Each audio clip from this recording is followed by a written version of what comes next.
राजा परीक्षित सुखदेव परमहंस से प्रश्न किए थे। दशम स्कंद प्रथम अध्याय पहले नंबर के श्लोक में कथितो वंश विस्तारो भवता सोम सूर्यया राज्ञा चो भवंसानम चरितम परमाद्भुतम। हमारे वास्ते भगवान कृष्ण के पावन अद्भुत विलक्षण चरित्र गाथा को वर्णन कीजिए। तो श्री सुखदेव परमहंस राजा परीक्षित के वास्ते एक एक करके वो पावन पुनीत गाथा वर्णन करते जा रहे हैं। भगवान जन्म लिए, जन्म लेने के बाद गोकुल गए। गोकुल में भगवान बाल लीला करते हुए पूतना के उद्धार किए, तृणावर्त के उद्धार किए, शक्कर के उद्धार किए। भोले बाबा त्रिपुरारी को अपने बाल स्वरूप का दिग्दर्शन करवाए, दर्शन दिए। काकभुसुंडी जी को दर्शन दिए। उनका नामकरण गाथा वर्णन हुआ। भगवान का नाम दिए गर्गाचार्य जी आकर, गर्ग पुरोहित और राजन। फिर भगवान थोड़े से बड़े हुए और बड़े होने के बाद गोपियों के साथ दिव्य प्रणय करने लगे। गोपियां भगवान कृष्ण के प्रति आसक्त होती हैं। रूप माधुर्य का वर्णन किया गया, गोपी भाव का वर्णन किए। गोपियां भगवान कृष्ण से प्रेम कर बैठती हैं। कृष्ण की शिकायत करने माता यशोदा के पास आती हैं, एक एक करके एक एक गोपियां। ये सारी कथा कल मैं आप लोगों को बताया। एक दिन की बात है यहाँ, आज की कथा वहीं से आरंभ। छम अम्बास प्रतुकटि तटे बिभ्रंत सत्र नद्यम। माता यशोदा दधी बिलो रही थी, दही मंथन कर रही थी। माता यशोदा के बालों में गथे हुए मालती पुष्प झड़ रहे थे, शरीर से प्रश्वेद निकल रहे थे। माता यशोदा का जो शरीर था थोड़ा स्थूल शरीर था, मोटा था शरीर।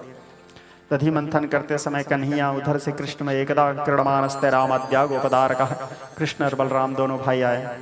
आकर के माता यशोदा से कहे, माँ मुझे भूख लगा है, माँ दूध पिला दो। तो माता यशोदा कन्हैया को अपने गोद में रख करके दही बिलोना छोड़ करके दूध पिलाने लगी। दूध पिलाते पिलाते अचानक दूध जलने का सुगंध आया। तो माता को याद आया, मैं अंदर चूल्हे में दूध रख के आई हूँ, शायद उफान आया है, जल रहा है। तो कन्हैया को नीचे उतार दी और कन्हैया को नीचे उतार करके माता यशोदा अंदर के चूल्हे के दूध को देखने चले गई। कन्हैया को गुस्सा आ गया, आवेश में आ गए गोविंद। भगवान कृष्ण गुस्से में आकर के बोले, अरे ग्वालीन, क्या तेरा सौभाग्य, ब्रह्म को तेरे को दूध पिलाने का अवसर मिला है और तू मुझे छोड़ करके वो दूध देखने गई है। भगवान कृष्ण गुस्से में आए और वहां पर एक पत्थर पड़ा हुआ था, उस पत्थर को उठाया और जो दही बिलो रही थी, दधी भांड था, उस भांड को दे मारे, दधी भांड फूट गया। माता यशोदा जब अंदर से बाहर निकल के देखती है, पूरा दही बिखरा हुआ है, पूरा दधी भांड फूटा हुआ है और कन्हैया खड़े हुए हैं नटवर वेश में। माता यशोदा क्रोध में आ गई, कहने लगी, कान्हा तूने दही भांड फोड़ा, ये हमारे सास के जमाने का था, तूने उसको भी फोड़ दिया। माता क्रोध में आ गई।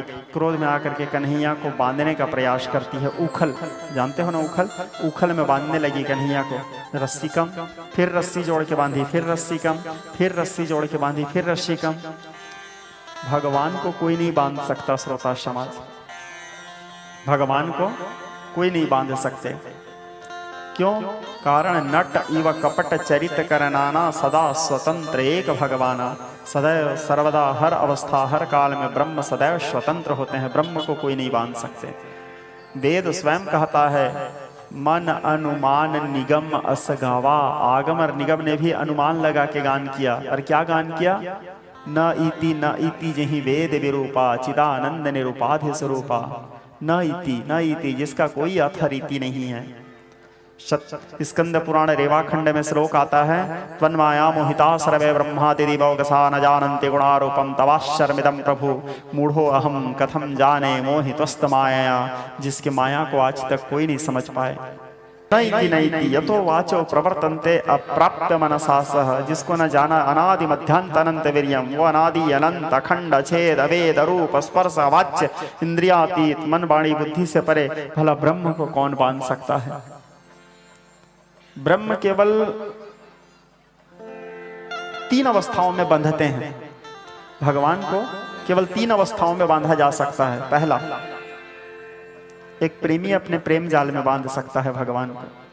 पूजा पाठ जब तप करके बांधना, वो कई लोग ऐसे नहीं बोलते हैं। वो मैं जब शुरू भागवत किया था तो मेरे से कुछ लोग मिलने आते थे, बेटा पंडित जी बोले, महाराज हमारे घर के हनुमान जी लोगों ने बांध दी से टोनी महाराज करके। कोई बात है जी? हनुमान जी को कौन बांधेगा? हनुमान जी को तो मेघनाथ नहीं बांध पाए थे। हनुमान जी को जब ब्रह्म सर में बांध दिए, हनुमान जी विचार किए, चाहूं तो मैं इस पास को तत्काल तोड़ सकता हूं। हनुमान जी में वो सामर्थ्य था, अतुलित बलधामम, जिसके बल का कोई तुलना नहीं। चाहूं तो मैं इसको तत्काल तोड़ सकता हूं, लेकिन यदि इस पास को मैं तोड़ दिया तो ब्रह्मा जी का मर्यादा नष्ट हो जाएगा, ब्रह्मा जी का सम्मान खत्म हो जाएगा, तो इसको मानना मेरे को चाहिए। इस प्रकार विचार करके भगवान हनुमान जी खुद बंध गए, है ना। तो हनुमान जी को कोई तंत्र मंत्र से कौन बांधेगा भैया हनुमान जी को, हैं? हनुमान जी के एक आती स्तुति सुनो, आपे आप पता चलेगा हनुमान जी के वीरता प्रभुता। कौन है हनुमान जी? मारुति स्तोत्र कहता है, ओम नमो भगवते विचित्र वीर हनुमते प्रबल कालनाय प्रताप देहाय अंजनी गर्भ संभुताय कटि तट विक्रम दत्त दान ग्रह क्षोण वंदनाय भूत ग्रह वंदनाय प्रेत ग्रह वंदनाय पिशाच ग्रह वंदनाय साकिनी डाकिनी ग्रह वंदनाय काकिनी कामिनी ग्रह वंदनाय ब्रह्म ग्रह वंदनाय ब्रह्म राक्षस ग्रह वंदनाय चोरी ग्रह वंदनाय मारी ग्रह वंदनाय ही आगच्छा वैसा वैसा नम हृदय प्रभु सत्यम कथम व्याघ्र मुख बंधन सर्प मुख बंधन राजमु नारिमु सभामु शत्रुमु सर्वमु लंका प्रसाद भंजन हनुमं सिद्धि फसानाम लिंग लिंग लिंग लिंग स्त्रियाणाम आकर्षय शत्रु मर्दय मर्दय मारा चूरा खे खे रामचंद्राज्ञा मम सकल कार्य सिद्धि कुरु हन हन हम स्वाहा। हनुमान जी के स्तुति सुनने से आप बंधन टूट जाएगा, उसको भला कौन बंधन में बांध सकता है। काचु प्रसादी रहे बलवाना पवन तनय बल पवन समाना सुनत है हूं पर्वताकारा। सुनते ही हनुमान जी पर्वत के आकार में आ गए थे। अभी हम सुंदरकांड चल रहा है हमारे मानस पाठ का, संयोग से आज शनिवार है और इत्तेफाक से आज सुंदरकांड हम नित्य मानस पाठ करते हैं, तो उसमें आज सुंदरकांड दोहा नंबर 30वां में विश्राम दिए हैं। ठीक है, तो प्रभु के पंकज कपि के सीसा सो सुख मगन भय गौरीशा। प्रभु पैर रखे, हनुमान जी का सिर प्रभु के पैर के नीचे में था और इस सुख के अनुभव गौरीशा अर्थात भगवान शिव को आनंद आने लगा। भगवान पैर हनुमान जी के सिर में रखे हैं, लेकिन आनंद भगवान शंकर को आने लगा। क्यों आनंद शंकर जी को आने लगा? कारण रुद्र देहते नेह बस वानर भे हनुमान। कारण हनुमान जी कौन है? भगवान शंकर जी के अवतार हैं, भोले बाबा के अवतार हैं, उनके अंश हैं। क्यों भगवान शंकर उनके अंश बन के आए? भगवान शंकर जो हैं वो समझ जाओ, ये जितने भी पुराण शास्त्र है ना, ये सब के रचयिता हैं कौन? भगवान महादेव। रची महेश नीचे मानस राखा, सब चीजों के रचयिता कौन है? भगवान शंकर। तो भगवान शंकर क्या है, अब उनका कोई काम तो है नहीं, ना तो पालन करना है ना तो सृजन करना है, एक ही काम है, बस निपटाना है। अब आदमी को कभी भी तो नहीं निपटा सकते, जब समय आएगा उसका तभी निपटाते हैं भोले बाबा। तो खाली बैठे बैठे क्या करें भोले बाबा? तो क्या करते हैं, कुछ ना कुछ लिखते रहते हैं, रचना करते रहते हैं, कुछ भी रचना कर दिए। क्योंकि वो निष्प्रपंच है, छल छिद्र माया मोह से तो उनको मतलब ही नहीं है। निष्प्रपंचा निष्कलंका निर्द्वंदाय। दूसरा उनके कोई संगी साथी भी नहीं है जो प्रपंच करे। जो संगी साथी है वो बेचारे लोग भी निष्प्रपंच हैं।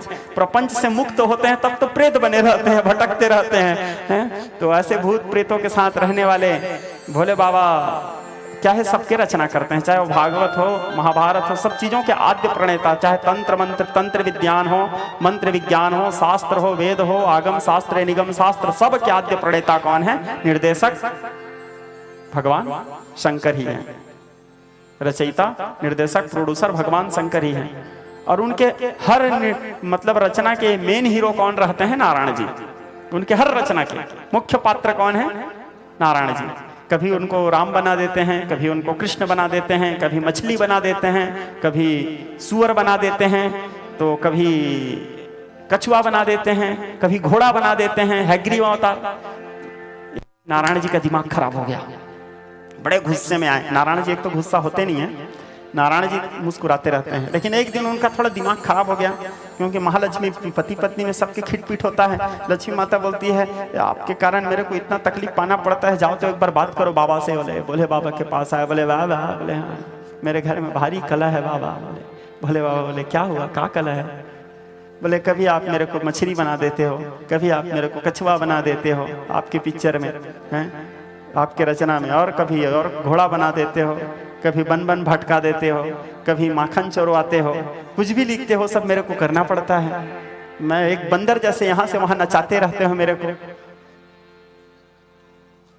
भगवान शंकर बोले ठीक है, तो तुमको तकलीफ क्या है? बोले बिंद्रा जैसे मेरे को क्यों नचाते हो भाई?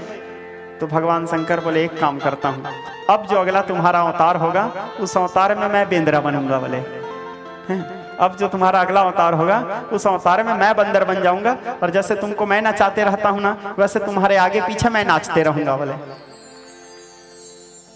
समय आया, रामावतार हुआ, रुद्र देहते नेह बसवान अर्भे हनुमान। भगवान शंकर हनुमान जी बन के आए, उनके आगे पीछे नाचते रहे। तब फिर दोनों का मिलन हुआ। विप्रवेश धरी पवन सुता, हनुमान जी ब्राह्मण के वेश में आए, दोनों का मिलन हुआ। मिलन होने के बाद फिर राम काज लगी, केवल राम के कार्य सिद्ध करने के लिए उनका अवतार हुआ था। तो हनुमान जी महाराज भगवान शंकर जी के अवतार हैं, उनके आगे पीछे घूमते रहते हैं, परम भक्त हैं हनुमान जी महाराज। तो ब्रह्म को कोई नहीं बांध सकते, ब्रह्म को केवल प्रेमी बांध सकता है अपने प्रेम में। कारण यम नियम ध्यान धारणा या अष्टांग योग के द्वारा ब्रह्म को बांधना, तंत्र मंत्र के द्वारा बांधना ये संभव नहीं है, ज्ञान के द्वारा बांधना संभव नहीं है। ब्रह्म को केवल प्रेम से बांधा जा सकता है। प्रेमा दुष्टि केवलम नचर भक्तिर गुणैर प्रिय माधवा। भगवान को केवल प्रेम के पाश में बांधा जा सकता है, ब्रह्म को केवल प्रेमी अपने प्रेम में बांध सकता है। कारण गोस्वामी तुलसीदास जी लिखते हैं मानस में, बड़े सुंदर भाव है। राम ही केवल प्रेम पियारा, राम ही केवल प्रेम पियारा, राम ही केवल प्रेम पियारा, राम ही केवल प्रेम पियारा, राम ही केवल प्रेम पियारा, राम ही केवल प्रेम पियारा, राम ही केवल प्रेम पियारा, राम ही केवल प्रेम पियारा। जान ले हूँ सोई जान निहारा, जान ले हूँ सोई जान निहारा, राम ही केवल प्रेम पियारा, राम ही केवल प्रेम पियारा, राम ही केवल पियारा, राम ही केवल प्रेम पियारा, राम ही केवल प्रेम पियारा। भगवान को केवल चाहिए प्रेम। जिस समय भगवान अवतार लेने का समय आया था, सुर मुनि गंधर्वा मिली करी सर्वा, एक और उदाहरण बताता हूँ आपको। सुर मुनि गंधर्वा मिली करी सर्वा, गए विरंची के लोका, ब्रह्मलोक गए। संग गोतनुधारी भूमि विचारी, परम विकल भय शोका। और जाकर के प्रार्थना किए भगवान से, भगवान नहीं दिखे। गए क्षीर सागर तट पासा, जहाँ नारायण करत निवासा।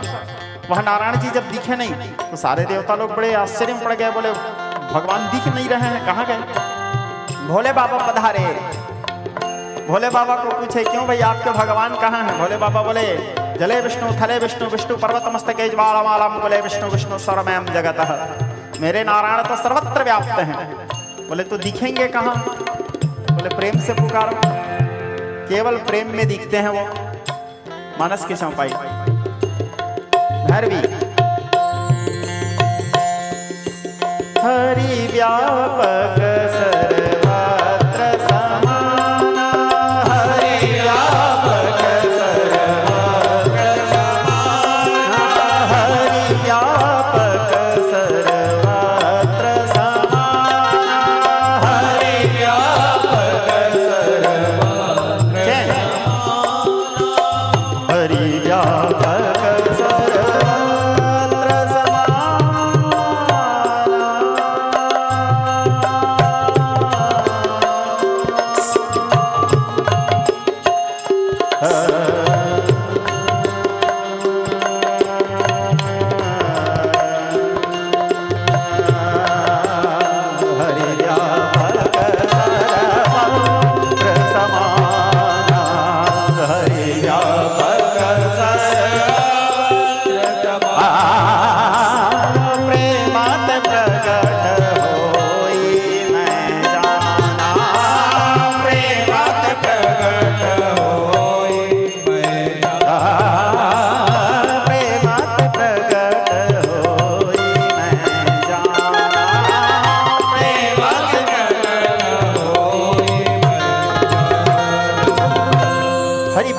सर्वत्र समाना, प्रेम ते प्रकट होई मैं जाना। भगवान सर्वत्र व्याप्त है, लेकिन मिलते केवल मात्र प्रेम से हैं।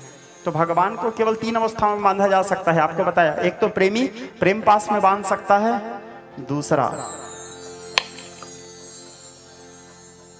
जब भगवान खुद चाहे तब बंध सकते हैं, जब उनका खुद का मूड हो जाए, चलो बंधने का मूड हो गया। कई बार क्या है, भगवान को भी टाइम पास करने का मूड होता है, एंजॉय, मजा है। कई बार भगवान को भी मजा लेने का मूड होता है, तब जब उनके खुद के मूड हो तब बनते हैं वो। चल बन जाता हूं, लेगा तो बंधते हैं। कहां पे उनके मूड हुआ था और बंधे थे मजा लेने के लिए? लंका कांड में राम रावण युद्ध चल रहा था। युद्ध चलते चलते भगवान नाग पास में बंध गए। आप लोग कथा सुने होंगे। हमारे पूज्य पिताजी कहते थे, मानस का बड़ा सुंदर चौपाई है पिताजी के राग में, ठीक है। बोले रण क्रीड़ा लगी, अब बोले रण क्रीड़ा लगी, आप बंधायो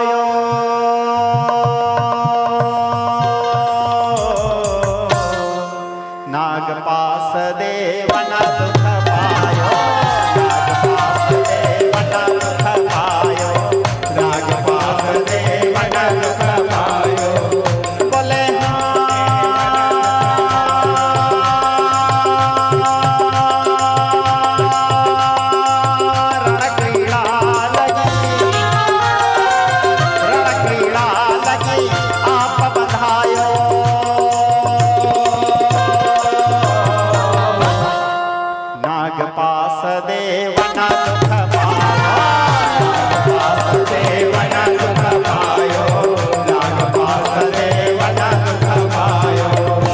क्रीड़ा लगी आप बंधायो।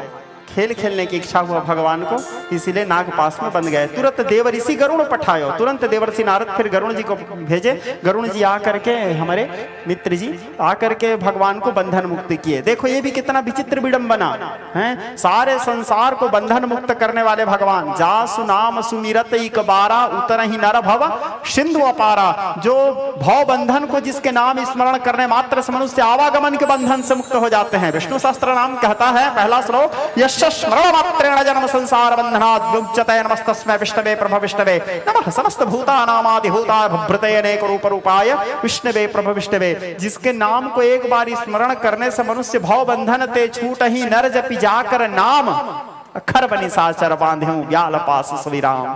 देखो वो भगवान नागपाश में बंध गए। गरुण जी आए, और जो गरुण जी उनके भक्त हैं, उनके दास हैं, उनके सेवक हैं, वो भगवान को बंधन मुक्ति किए। कभी कभी भगवान को भी भक्तों की जरूरत पड़ जाता है। भगवान भी भक्ति के बिना उनका काम रुक जाता है। भगवान को भी भक्तों की जरूरत, कहीं भक्त अड़ गया, इसलिए भगवान अपने भक्तों पे विशेष अनुग्रह करते हैं। भगवान बोलते हैं, उनके वाणी है, उनके शब्द है, वो स्वयं कहते हैं, करहु सदा तिनके रखवारी, जिमी बालक राखहि महतारी। मैं अपने भक्त का ठीक उसी प्रकार रक्षा करता हूँ जिस प्रकार एक वात्सल्यमयी, स्नेहमयी, करुणामयी, दयामयी माँ अपने छोटे से बच्चे की रक्षा करती है।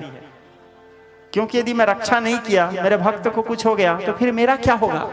मेरे काम को करेगा कौन? भगवान को भक्तों की जरूरत होता रहा। तो आज गरुण जी आए, भगवान को बंधन मुक्त करवाए, तो भगवान वहां पे बंध गए थे। तो पहला प्रेमी प्रेम पाश में बांध सकते हैं, दूसरा भगवान जब स्वयं चाहे तो बंधते हैं, और तीसरा बैरागी अपने वैराग्य में बांध देता है भगवान को। बैरागी अपने वैराग्य के पाश में बांध देता है, जिससे भगवान बंध जाते हैं, और वो फिर वैरागी जैसे बोलता है वैसे करते हैं भगवान, उनके इशारे भी नाचते हैं।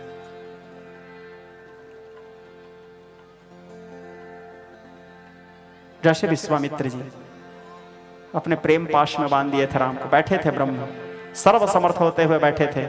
जब वो आदेश दिए तब उठे, उठा हूं राम। जब तक वो आदेश नहीं दिए वो बैठे ही थे। जब वो आदेश किए उठा हूं राम, तब उठे। भंजहु भवज।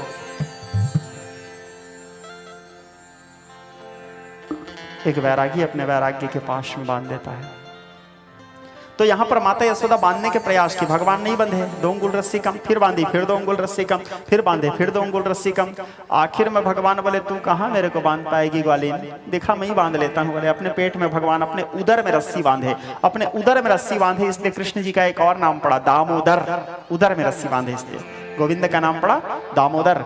अब रस्सी बांधने के बाद माता यशोदा गृह कार्य में लग गई। अब भगवान उखल में कितने देर तक बंधे रहेंगे, उनको भी तो टाइम पास चाहिए हैं। तो भगवान अपने घुटने के बल घसीटते घसीटते चले जा रहे थे, पीछे पीछे उखल भी चला जा रहा था। जाते जाते यमुना नदी के किनारे 2 अर्जुन का पेड़ था। अर्जुन के पेड़ मतलब जानते हो ना आप लोग, कौहा पेड़ बोलते हैं जिसको। उस 2 कौहा के पेड़ था, बीच से भगवान निकल गए, लेकिन वो उखल फंस गया। भगवान निकलने का कोशिश कर रहे थे लेकिन नहीं निकल पा रहे थे, अब उखल फंसा हुआ है। मारे लात भगवान दोनों पेड़ उखड़ के नीचे गिर गए। वहां से 2 पुरुष प्रकट हो गए। राजा परीक्षित का दिमाग खराब, खुजलाए सिर, बोलाए गुरुदेव, बोले सुखदेव जी को, बोले पेड़ उखड़ने से आदमी प्रकट, मैं नहीं समझ पाया। बोले सुखदेव जी बोले रुको रुको बताता हूँ।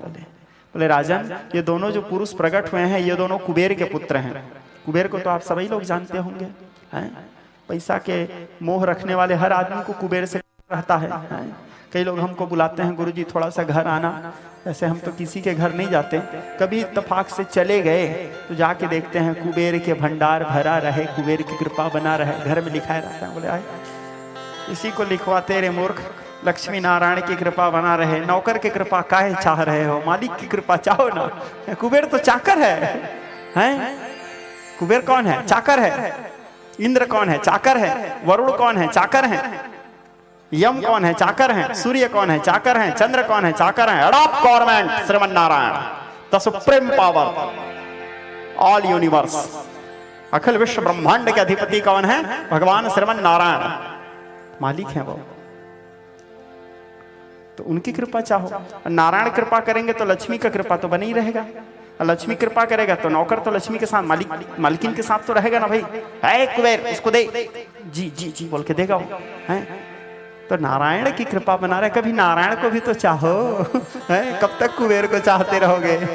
नारायण को भी चाहो, क्योंकि नारायण को चाहोगे तो नारायण, एक तो नारायण बड़े मुश्किल से देते हैं, लेकिन जब नारायण देते हैं फिर नारायण लेते ज्यादा हैं। ठीक है, क्योंकि चोर हैं।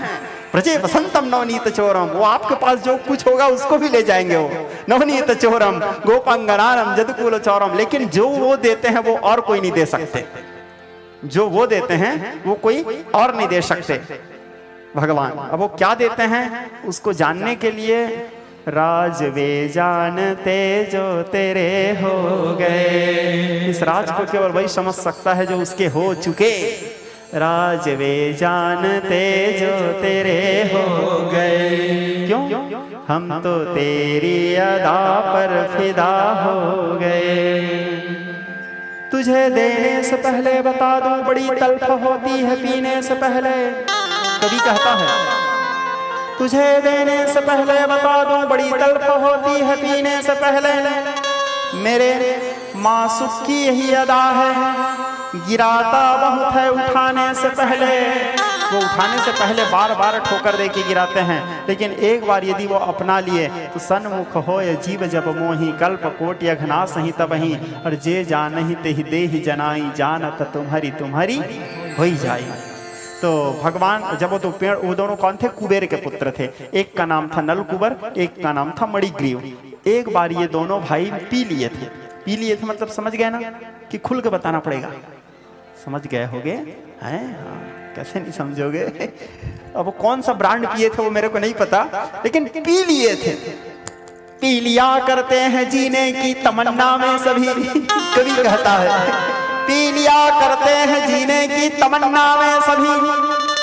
लड़खड़ाना भी जरूरी है संभलने के लिए, संभलने के लिए लड़खड़ाना भी जरूरी है। तो दोनों पी लिए थे दोनों भाई। महापानाभिमत्तानाम वारुणिम मदरम पित्वा मदान्ध घुरड़ितलोचना, पी लिए थे। अब पी करके नहा रहे थे तो उनका पिए वाले आदमी का तो होश रहता नहीं है, हैं? कभी नाली में सोए रहेगा, कभी रोड में सोए रहेगा, कभी और कुछ कभी और कुछ, बड़ा भारी कष्ट का विचित्र अवस्था रहता है उनका। तुलसीदास जी कहते हैं बातल भूत विवश मतवारे, ते नहीं बोलत बचन विचारे। तो पी लिए थे दोनों भाई, वस्त्र का होश नहीं था, नहा रहे थे यमुना जी में। उधर से एकदा नारदो योगी प्राणुग्रह कांक्षा पर्यटन विधिमाम लोके मर्त्य लोके उपागतः। नारद जी घूमते घूमते आए, एक बार नारद करे बीना गावत हरि गुण गान प्रवीणा। नारद जी देखे, बोले ओहो छी छी छी, देवपुत्र हो के इस प्रकार कार्य। नारद जी गुस्से में आ गए और क्रोध में आकर के नारद जी श्राप दे दिया उनको। बोले तुम लोग देवपुत्र हो के जड़ के समान कार्य कर रहे हो, जाओ जड़ हो जाओ। मृषा न हो देव ऋषि वाणी, नारद जी का श्राप सार्थक हुआ, दोनों जड़ हो गए, जड़ अर्थात वृक्ष। अब दोनों पेड़ बनने के बाद रोने लगे, नारद जी की पुकार करने लगे, जयति जगति माया, नारद जी की वंदना, जयति जगति माया यस्य कायाधवश्यते वचन रचनमेकं केवलं चाकलस्य ध्रुव पदमतीयातो यद कृपातो ध्रुव अयं सकल कुशल पात्रं ब्रह्मपुत्रं नतोऽस्मि। नारद जी का जब प्रार्थना किए तो नारद जी का जो हृदय है वो तो संत का हृदय है।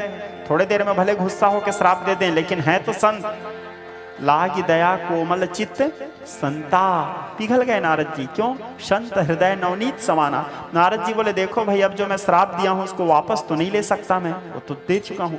हाँ, लेकिन तुमको आशीर्वाद देता हूं, जब यदुवंश कृष्ण अवतारा होई है हरणी महामही भारा, जिस समय यदुवंश में भगवान कृष्ण जन्म लेंगे उस समय तुम दोनों का उद्धार करेंगे। और आज उनका वो उद्धार का समय आया। उद्धार का समय आया तो दोनों दिव्य रूप को धारण किए और कृष्ण जी इन दोनों के उद्धार किए। ये दोनों फिर अपने श्राप से मुक्ति पा करके भगवान गोविंद के, भगवान कृष्ण की प्रार्थना करने लगे, कृष्ण की स्तुति करने लगे। भगवान कृष्ण की वंदना करते हुए कहते हैं, गोविंद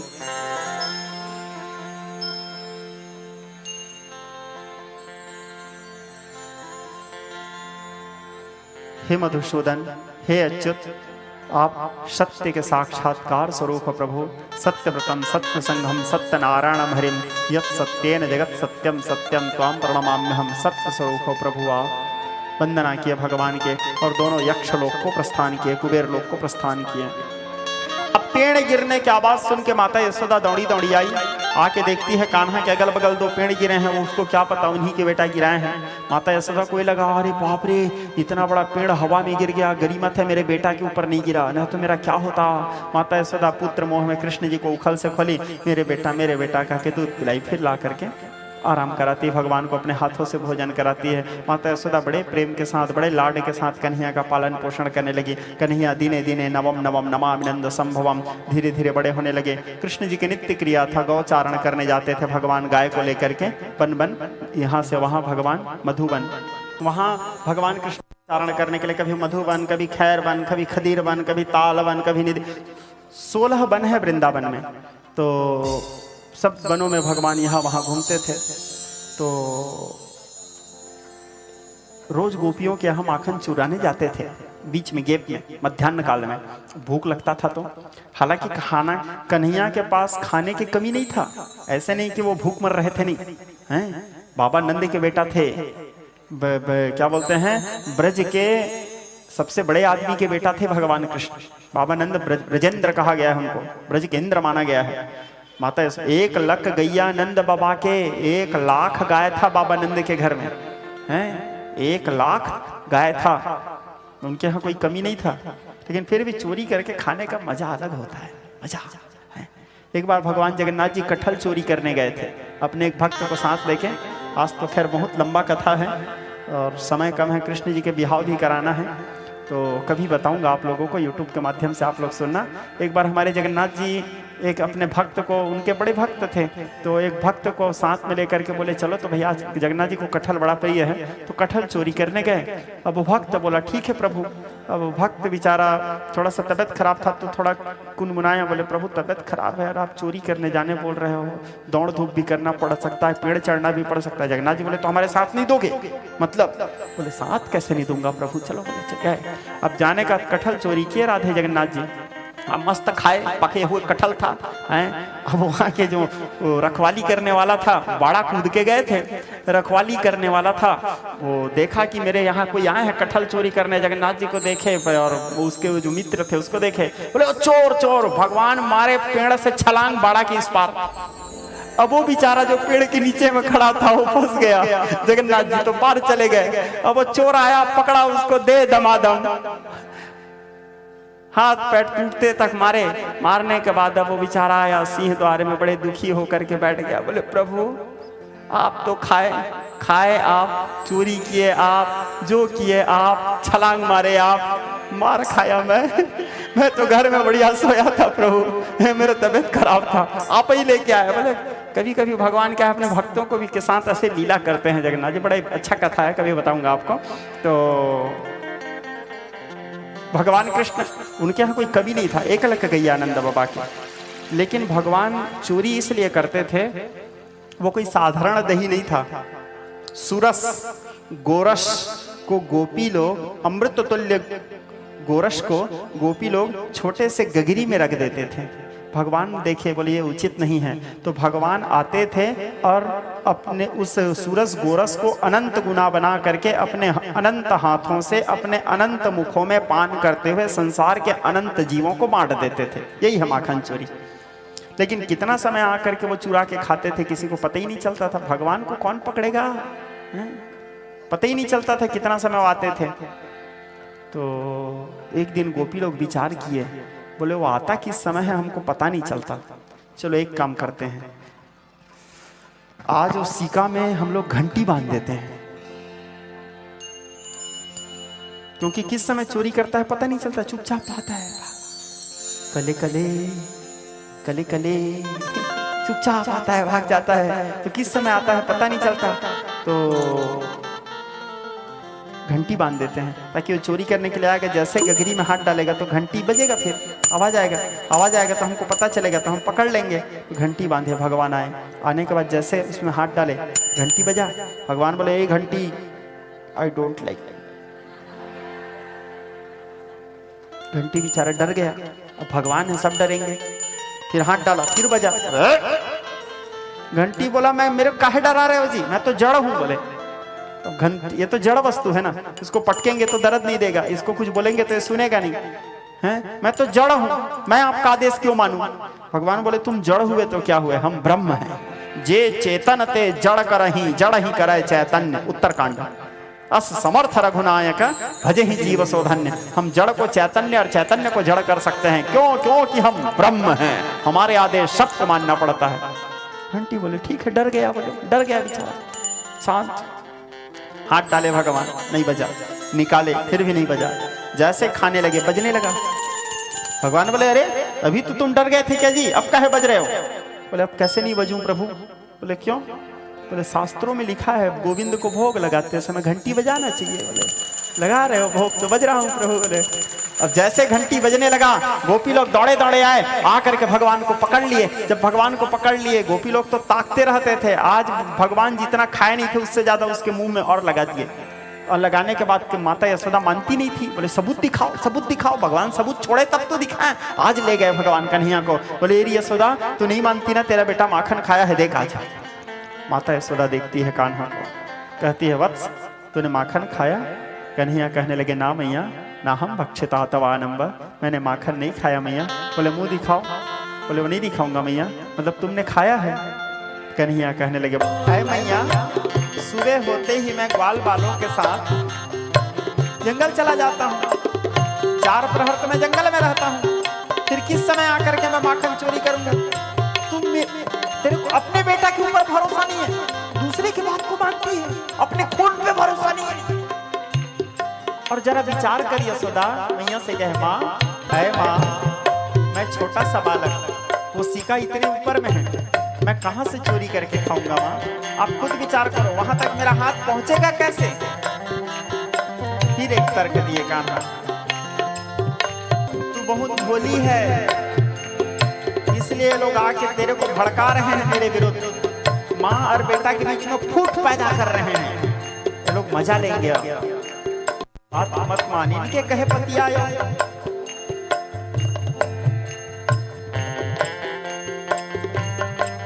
फिर भी माता यशोदा जब मानने के लिए तैयार नहीं हुई तो कान्हा रूठ गए। तो तुमको मेरे बात पर भरोसा नहीं है, इनके बात पर भरोसा करते हो। ठीक है मैया, इसीलिए तो सब लोग मेरे को बोलते हैं मैया कि मैं तुम्हारा बेटा नहीं हूँ, सब लोग मेरे को बोलते हैं, मैं आज तक नहीं बताया था आपको, और आज मेरे को वो सच्चाई पता चल गया। बात बात पे मेरे को डांटते रहते हो ना, दूसरे के बात पे भरोसा करते हो, इसलिए क्योंकि मैं आपका बेटा नहीं हूँ, मेरे को खरीद के लाए हो आप बाजार से, इसलिए तो दाऊ मेरे को चिढ़ाते हैं कि तेरे को बाजार से लेके आए हैं, तेरे को खरीद के लाए हैं। क्यों?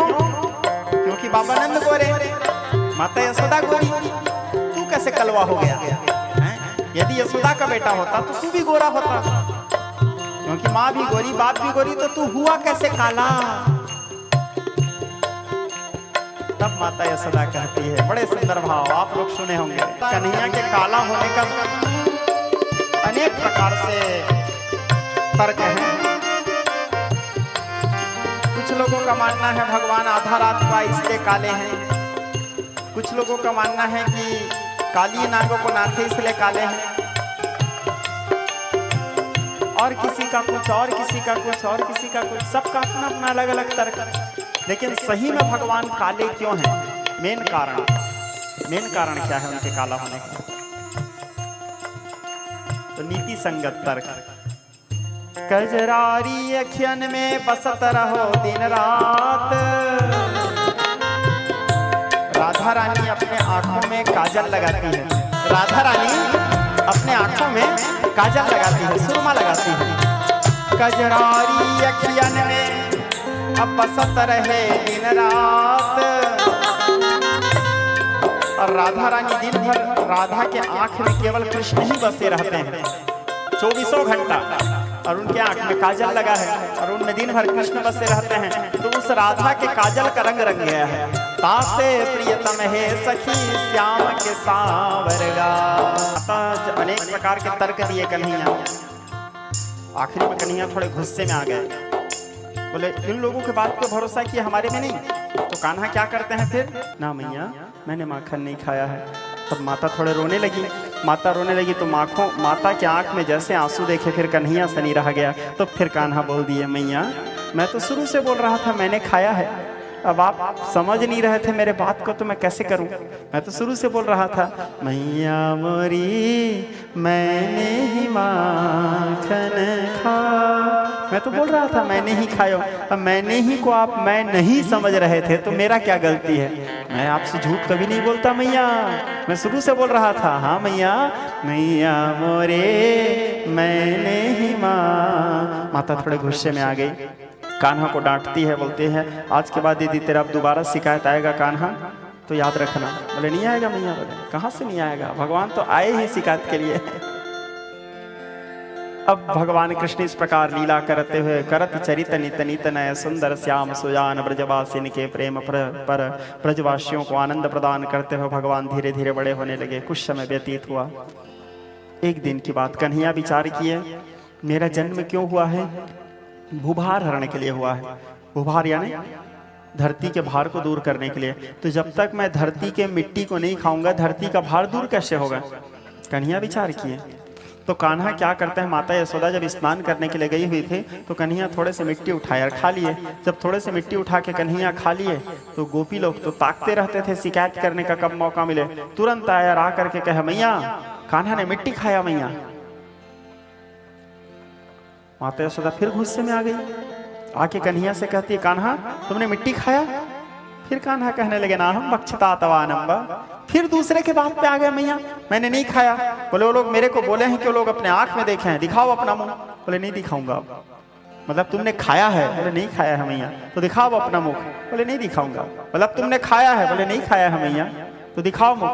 भगवान बोले अब इतनी ही जिद कर रहे हो तो चलो दिखाओ, देखो। बोले खोले भगवान मुख। जैसे मुंह खोलते हैं तो क्या देखती है माता? भगवान कृष्ण के मुख में अखिल विश्व ब्रह्मांड दिखने लगे। अखिल विश्व ब्रह्मांड के अंदर में पृष्ठी ब्रह्मांड दिखने लगे। पृष्ठी ब्रह्मांड के अंदर में 84 कोस के ब्रजमंडल दिखने लगा। 84 कोस के ब्रजमंडल के अंतर्गत में यमुना नदी के किनारे कन्हैया मुंह खोले हुए माता यशोदा के सामने में खड़े हैं, वो भी दिख रहा है मुंह के अंदर में। माता जो नहीं देखा नहीं सुना जो मन ही न समाय, सो सब अद्भुत देखूं बरनी कवन विधि जाए। माता कांप गई, भीत भीत प्रकंपा। कांप के माता बेहोश हो जाती है। कन्हैया विचार किए कहीं ये मर गई तो मेरा बाल लीला डिस्टर्ब होगा। तुरंत कन्हैया माया का विस्तार किए। अब भगवान, आप लोग मानस पढ़े होंगे, कथा में सुने होंगे भागवत पुराण आदि में, भगवान हंसे मतलब फंसे। भगवान जहाँ पे भी माया प्रयोग किए हैं वहां पे मुस्कुराए हैं। जहाँ पे भी भगवान मुस्कुराए वहां से कोई ना कोई माया आरंभ किए हैं, भगवान लीला आरंभ किए हैं। इसलिए तो मंदोदरी रावण को समझाते हुए कही थी, माया हास बाहुदी कपाला। माया ही उनकी हंसी है। तो एक बार कहीं मुस्कुराया मतलब गए काम से।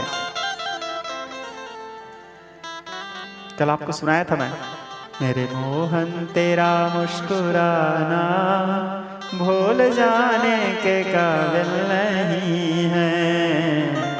तो जहाँ पे भी आप लोग कथा प्रसंग में देखे होंगे, पढ़े होंगे, सुने होंगे, जहाँ पे भी भगवान मुस्कुराए हैं वहां से कोई ना कोई माया शुरू हुआ है। काकभुसुंडी प्रसंग में भी आता है, मुस्कुराए कौआ मुंह के अंदर, अंदर जाके देखे तो क्या देखे, उदर माझ सुनु अंडज राया, उदर माझ सुनु अंडज राया, उदर माझ सुनु, उदर माझ सुनु अंडज राया, उदर माझ सुनु अंडज राया, देखो बहु ब्रह्मांड निकाया, देखो बहु ब्रह्मांड निकाया, देखो बहु ब्रह्मांड निकाया, देखो बहु ब्रह्मांड निकाया, उदर माझ सुनु अंडज राया, देखो बहु ब्रह्मांड निकाया।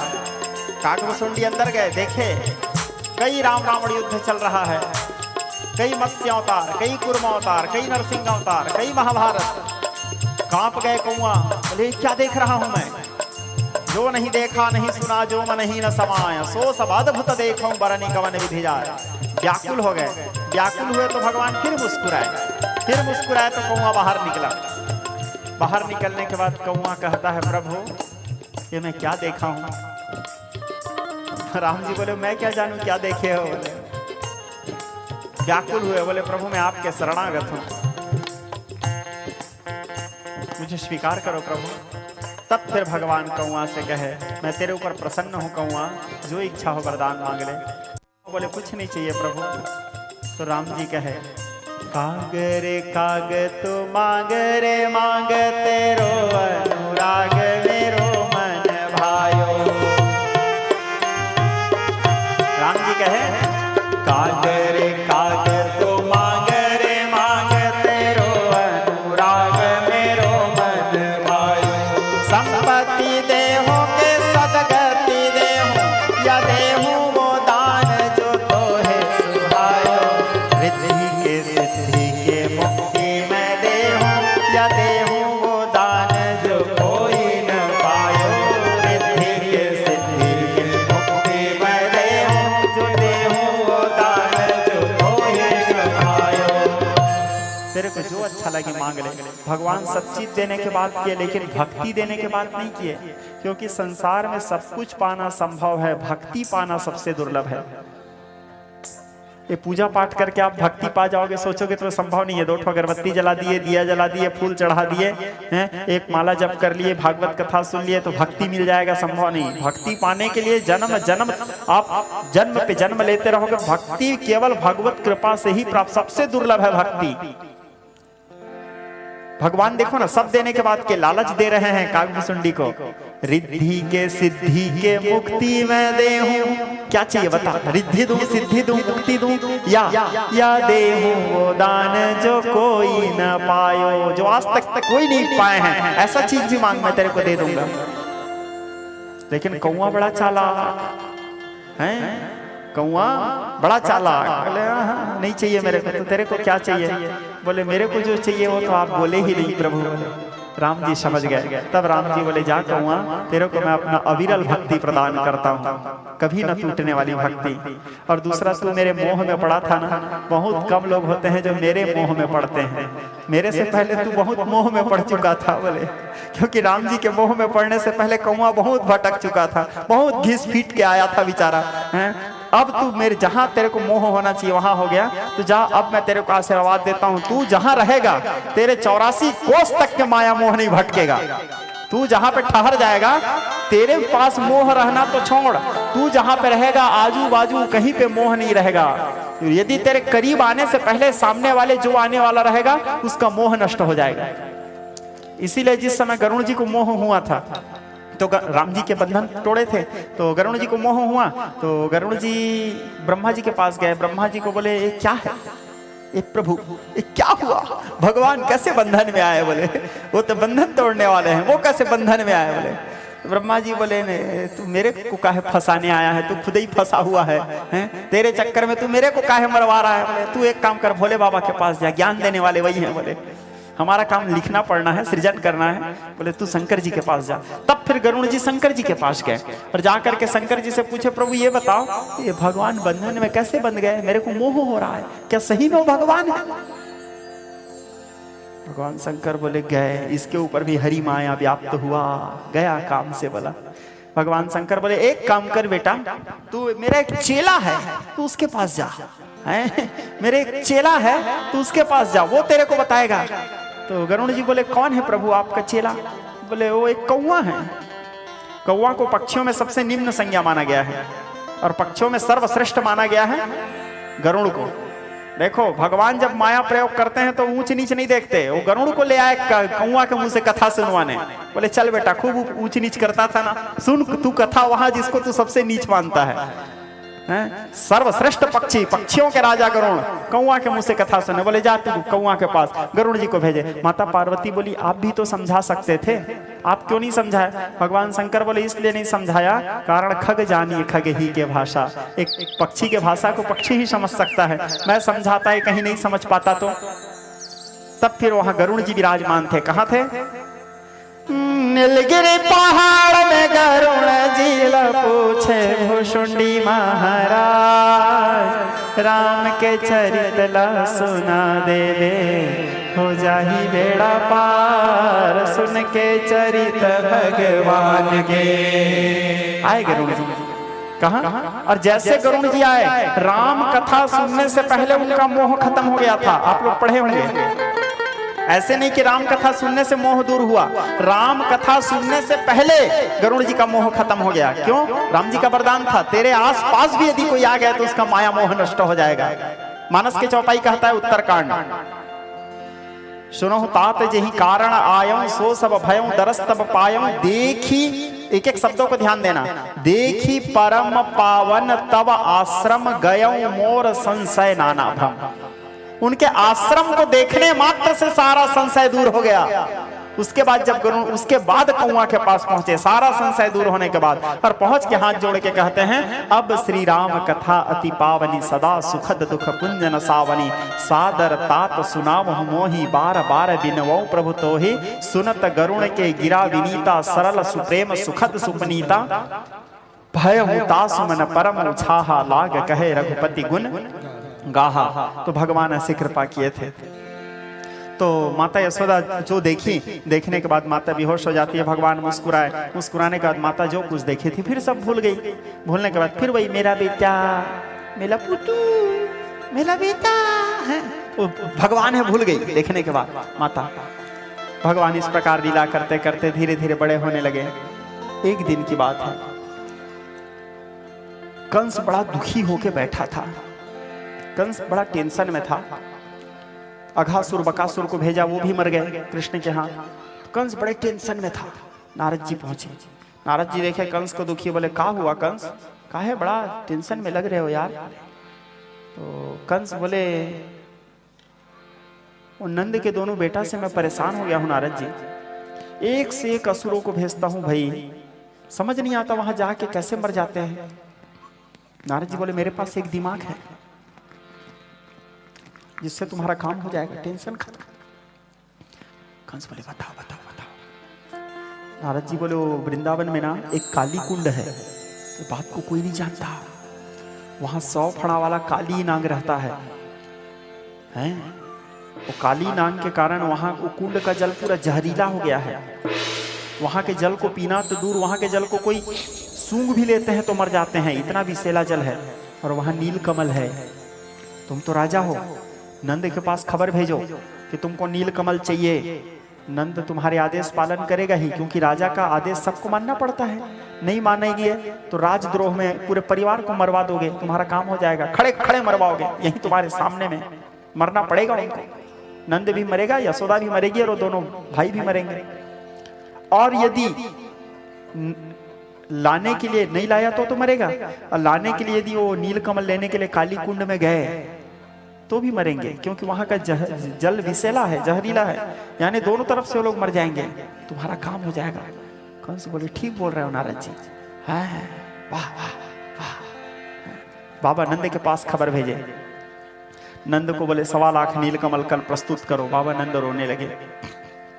माता यशोदा रोने लगी। एकदा क्लमानस्ते रामाद्यागो पदारकः।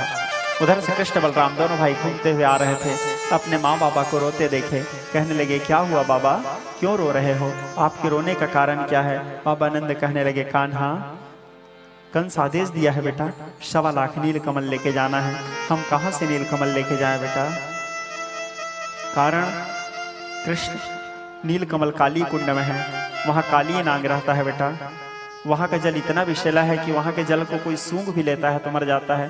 आए दिन हमारे बहुत सारे गाय जाते हैं, गाय तो पशु हैं, वहाँ के जल को पी लेते हैं, कई गाय उसमें मर रहे हैं। भगवान कृष्ण बोले आप चिंता क्यों करते हो बाबा, चिंतन करो, वो भगवान जरूर नीलकमल ला के देंगे, आप क्यों चिंता करते हो, सब भगवान के ऊपर छोड़ दो।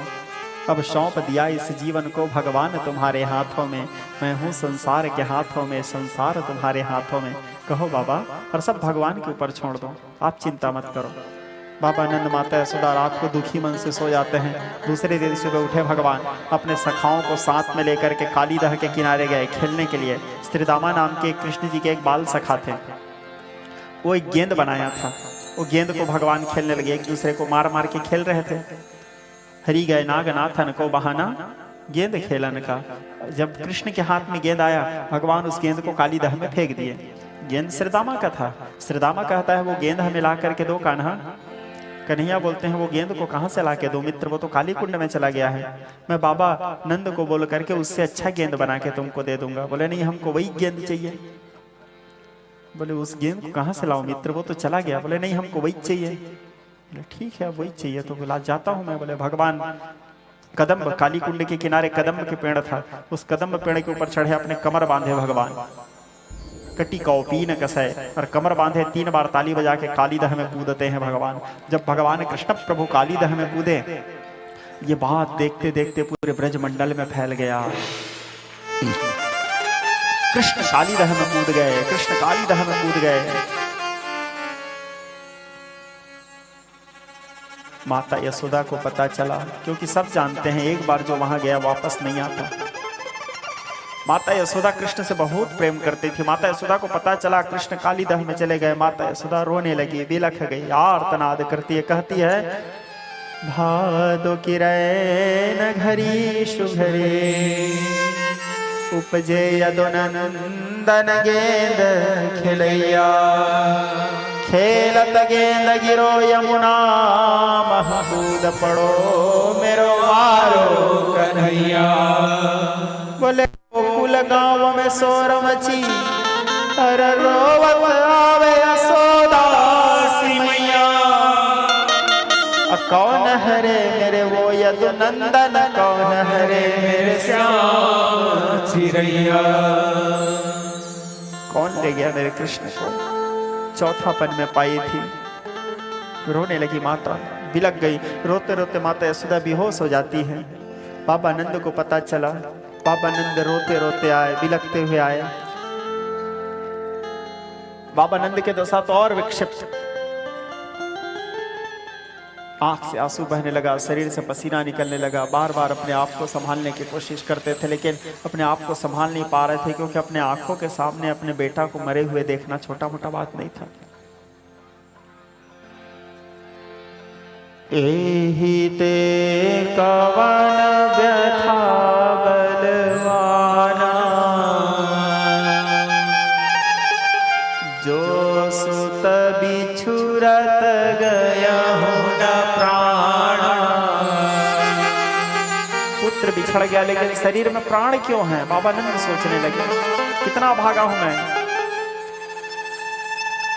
पुत्र चले पर प्राण न जाहे, के सुख लागी रहे तन माहे। एही ते कवाना व्यथा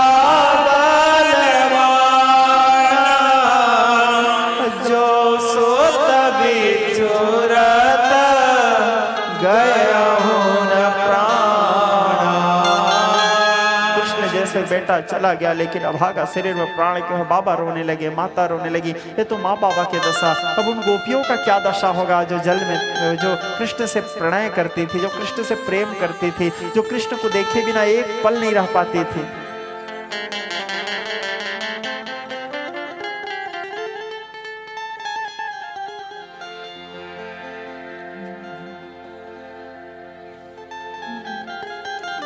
गोपियां आती हैं, उनको जब पता चला, यमुना के चार, ये कालीदह के चारों ओर खड़े हो गए, रोने लगे चिल्ला चिल्ला के। कुछ गोपी लोग तो बेहोश हो गए जब उनको पता चला। तो कुछ लोग कालीदह में कूदने के विचार करते थे, जब कृष्ण ही नहीं है तो अब हम जी के क्या करेंगे, जब हमारे प्राणनाथ हमारे प्रियतम ही नहीं है तो अब हम जी के क्या करेंगे, ये जीवन तो व्यर्थ है।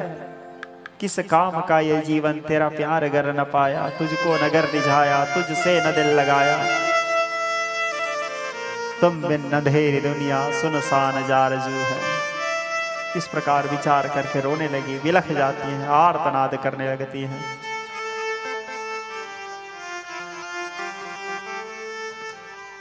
पुकार करती हैं भगवान की, आर्तनाद करती हैं गोपियां, करुण क्रंदन करती हैं, पुकार करती हैं कृष्ण को पाने के लिए। बलराम जी सबको समझाए।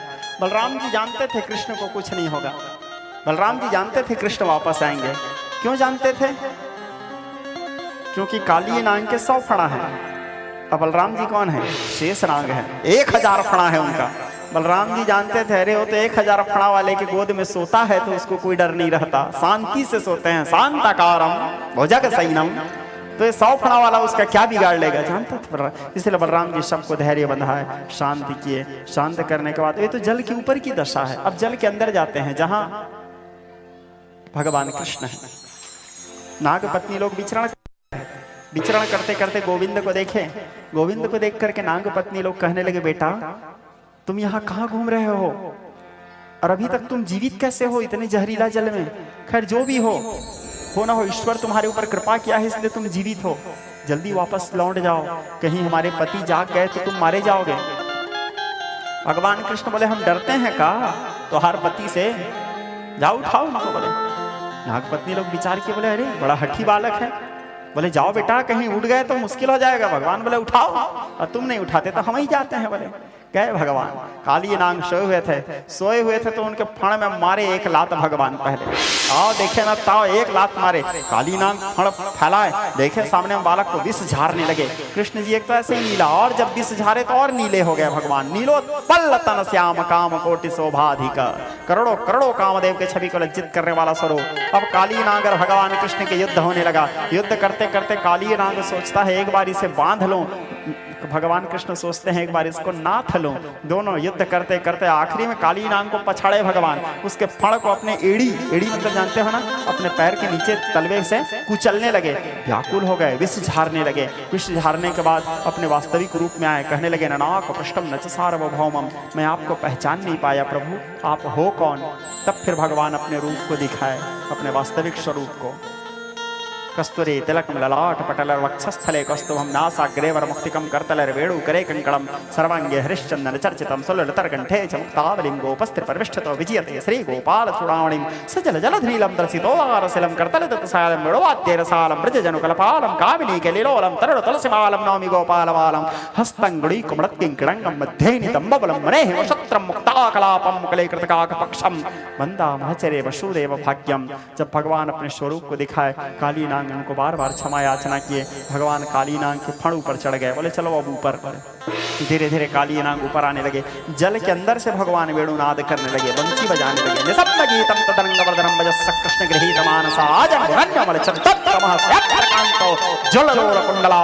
जब भगवान जल के अंदर से वेणुनाद करने लगे, गोपियों के कानों के मकराकृत कुंडल हिलने लगे। दृष्ट्वा कुद्यमनम तमखंड मंडन मदनावनाभम नौकुमुकुमारम मलम तत्को मलगो विरंजितम जगौ कलम्बामदिसा मनोहरम। नद्यः प्रसन्न सलिला, नदिये का जल स्वच्छ हो गया, पवित्र हो गया। 3 प्रकार का पवन एक साथ बहने लगे। भई सुहावन त्रिविध शरीरा समीरा, भई यमुना अति निर्मल नीरा, यमुना जी का जल स्वच्छ हो गया। मंद मंद जलधारा, मंद मंद जल की धारा बहने लगी और जल के अंदर से बंसी की ध्वनि सुनाई देने लगा।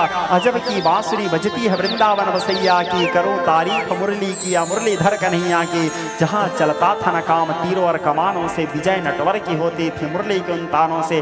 जब भगवान वेणुनाद किए, गोपियां समझ गई कृष्ण सुरक्षित हैं, जीवित हैं, तभी बंसी सुनाई दे रहा है। धीरे धीरे काली नांग के फड़ को देखे, काली नांग के फड़ के ऊपर में कृष्ण जी को देखे। सारे गोपियां देखी, प्रसन्न चित्त हो जाती हैं। जो बेहोश हो गए थे उनके मुख में जल सिंचन किए, उनको उठाया, बोले सखी उठो, देखो कान्हा काली नांग के 100 फड़ा के मध्य वाले फड़े में खड़े हैं। सारे गोपी लोग देखे कृष्ण को, प्रमुदित हुए। देवता लोग आकाश मार्ग से पुष्प वृष्टि करने लगे, नगाड़े दुंदुभी भेरी सहनाई बजाने लगे। जय शब्द नमः शब्द शंख शब्द तथा बचा, जय जयकार ध्वनि होने लगा। और भगवान कृष्ण को देख करके सारे गोपियां नृत्य करने लगी, प्रसन्न चित्त होकर के, प्रफुल्लित होकर के, आनंदित होकर के। सारे गोपियों को नृत्य करते देख करके भगवान कृष्ण भी गदगद हो गए और भगवान कृष्ण भी सारे गोपियों को देख करके नृत्य करने लगे। भगवान काली नांग के फण में इस प्रकार नृत्य किए।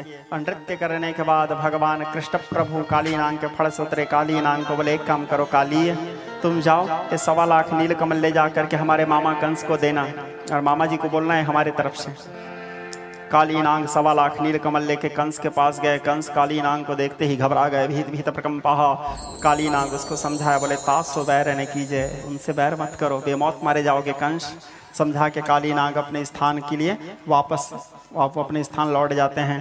अब कंस विचार किए, बोले ये वाला प्लान भी सक्सेस नहीं रहा है, उसको भी अपने वशीभूत कर लिया। ये इसी बीच में दीपावली के दूसरा दिन था।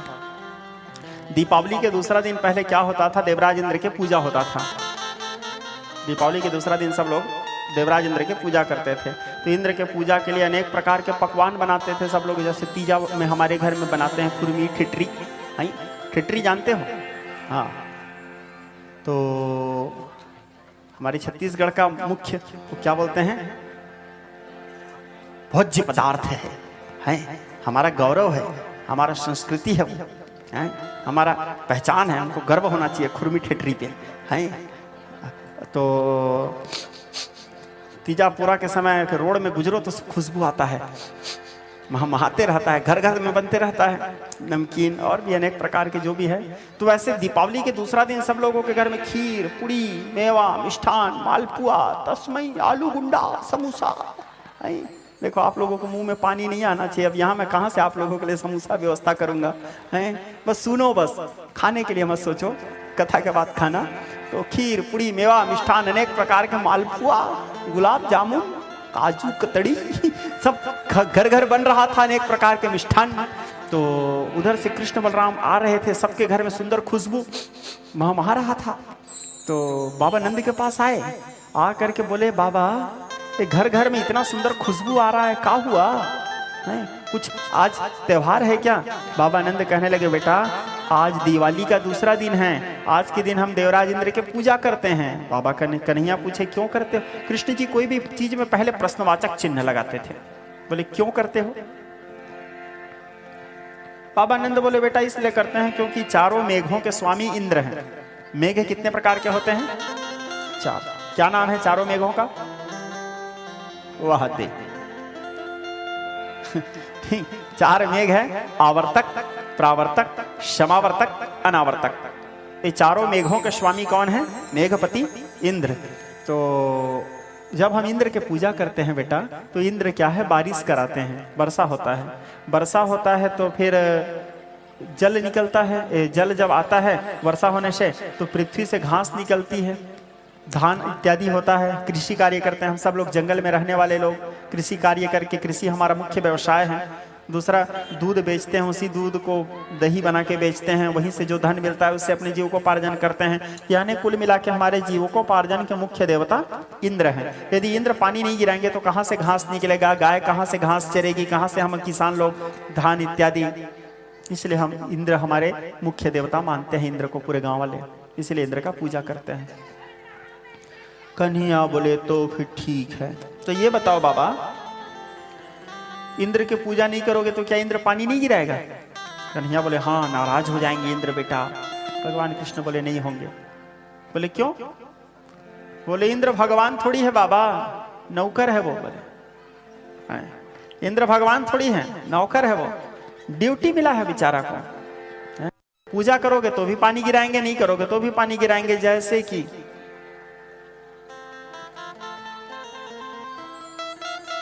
आप कोई पोस्ट में पोस्टिंग हुआ है, आपको कुछ ड्यूटी मिला है, तो ड्यूटी मिला है मतलब आपको ड्यूटी करनी है। कोई आदमी आपका सम्मान करे तो भी करना है, नहीं करे तो भी करना है, क्योंकि नौकरी होते ही ऐसी चीज है। तो इंद्र को नौकरी मिला है, पानी गिराने का ड्यूटी है, कर्मचारी है इंद्र। वरुण क्या है? कर्मचारी है। अग्नि क्या है? कर्मचारी है। यम क्या है? कर्मचारी है। ये सब लोग कौन है? कर्मचारी हैं। सूर्य क्या है? कर्मचारी है। चंद्र क्या है? कर्मचारी है। हेड ऑफ गवर्नमेंट कौन? अभी भी बताया था, supreme power, all universe, Shriman Narayan, the head of government. भगवान कौन है? नारायण जी हैं। बाकी ये सब तो कर्मचारी हैं, उसके हिसाब से आदेश पालन करते हैं। यदि कोई अपना ड्यूटी ठीक से नहीं किया, सस्पेंड, नया इंद्र ज्वाइनिंग है। तो आप उसके पूजा करोगे तो भी गिराएगा, नहीं करोगे तो भी गिराएगा। करना है तो ममायवांसो जीवलोके जीवभूतः सनातनः मनः षष्ठानि इंद्रियाणि प्रकृतिस्थानि कर्षति शरीरं यद्वाप्नोति यच्चामृतप्रामितश्वर गृहजातानि संयातिर्वायुर्गन्धानि वासयत् स्तोत्रं चक्षुस्पर्शनं च रसनं घ्राणमेव च अधिष्ठायं मनश्चायं विषयानुपसेवते उत्क्रान्तं स्थितं वापि भुञ्जानामागुणान्वितं विमूढानानुपश्यन्ति पश्यन्ति ज्ञानचक्षुषः न तद्भास्यते सूर्यो न सशङ्को न पावकः यद्गत्वानं निवर्तन्ते तद्धामं परमं मम। पूजा करना ही है तो वो पुरुषोत्तम के पूजा करो, गिरिराज गोवर्धन के पूजा करो, भगवान नारायण के पूजा करो, क्योंकि वही भगवान हैं, वही सबको आदेशित करते हैं, सब उनके आदेश का पालन करते हैं। सूर्य उनके हिसाब से चलते हैं, चंद्र उनके हिसाब से चलते हैं, इंद्र उनके हिसाब से चलते हैं, अग्नि वरुण कुबेर शनि राहु केतु सब उनके इशारे से चलते हैं। आकाशपतितोयम यथा गच्छति सागरः सर्वदेवम नमस्कारम केशवम प्रति गच्छति। दुनिया में किसी भी का पूजा करो बाबा, वो जाके आखिरी मिलता नारायण को ही है, तो सीधा नारायण ही का पूजा करो। कृष्ण के मत सबको अच्छा लगा, सब लोगों जितना पकवान इंद्र के लिए बनाए थे वो सब वो नारायण जी को चढ़ा दिए। भगवान गिरिराज गोवर्धन की पूजा की उस पहाड़ का। एक रूप में तो भगवान बाबानंद के साथ ही थे, लेकिन एक रूप में भगवान क्या किए, गिरिराज गोवर्धन पहाड़ के ऊपर जाके खड़े हो गए। क्योंकि भगवान कौन है? एको अहम बहुधा श्याम, जो एक होते हुए भी अनेक रूप धारण कर ले। एको अहम बहुधा श्याम, नटैव कपट चरित कराना सदा स्वतंत्र एक भगवाना। तो एक रूप में तो बाबानंद के साथ उनके बेटा वाले रूप में खड़े थे, एक रूप में चतुर्भुज रूप धारण करके गोवर्धन पहाड़ के ऊपर खड़े हो गए। सब लोग देखे भगवान प्रकट हो गए। भगवान बोले काहे आश्चर्य से देख रहे हो? पहली बार पूजा की, इससे पहले करते तो भी प्रकट होते। आज तक इंद्र हुआ था क्या? हैं? इतना दिन से पूजा कर रहे हो, देखो आज आपका पूजा सफल हुआ, नारायण प्रकट हो गए, जाओ अपने हाथ से खिलाओ। गए 5 लड्डू भगवान के मुंह में डाल दिए। अब इतना बड़ा भगवान का शरीर, 5 लड्डू तो कहाँ पे चला गया पता ही नहीं चला। बोले बाबा पेट के हिसाब से भोजन दो ना। बोले 5 लड्डू का देखो कितना हिष्ट पुष्ट तंदुरुस्त विशाल काय। तब फिर बाबा डलिया के डलिया, छकड़ा के छकड़ा नारायण जी को उड़ेले। नारायण जी खाए, तृप्त हुए भगवान जनार्दन। तृप्त होने के बाद नारायण जी अंतर ध्यान हुए, आशीर्वाद देके भगवान कन्हैया बोले आज हम सब लोग गिरिराज गोवर्धन के पूजा किए हैं, तो चलो आज हम सब लोग यहीं विश्राम करते हैं। और सब लोग गिरिराज गोवर्धन में विश्राम किए। अवगम में नारद जी, तो फिर नारद जी हैं, नारद जिसका वचन कभी रद्द न हो, इंद्र के पास पहुंच गए और इंद्र को जाके कहते, इंद्र जानते हो और नंद के बेटा तेरा पूजा बंद करवा दिया, वो पहाड़ पर्वत का पूजा करवा रहा है। अब इंद्र बेचारा समझ नहीं पाया भगवान के माया को। खैर उसके माया को कौन समझेगा श्रोता समाज। उड़िया में बड़ा सुंदर भाव है, तो माया गति दामोदर न जाने बिरंची संकार। कुछ श्रोता यहाँ उड़ीसा से भी आए हुए हैं, उड़िया समझते हैं? कौन कौन उड़िया समझते हो? हाथ उठाओ। तुम लोग कोई तुम समझते हो? थोड़ा बहुत। तो माया गति दामोदर न जाने बिरंची संकार।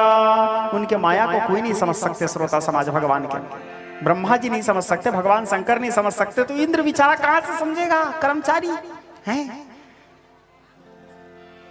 तो नारद जी भड़काए, भड़क गए, वो चारों गुस्सा हो गए। और तुलसीदास जी ऐसे भी लिखते हैं, अस को है जन्मा जग माही, प्रभुता पाई जाहि मदराही। दुनिया में ऐसे कौन है जिसको प्रभुता मिलने के बाद अहंकार न हुआ हो। और दूसरा बात, सुत बित लोक ईसना तीनी यही के मति असकृत न मलिनी। प्रतिष्ठा का मोह किसको अंधा नहीं बनाता, पुत्र का मोह किसको अंधा नहीं बनाता, धन का मोह किसको अंधा नहीं बनाता।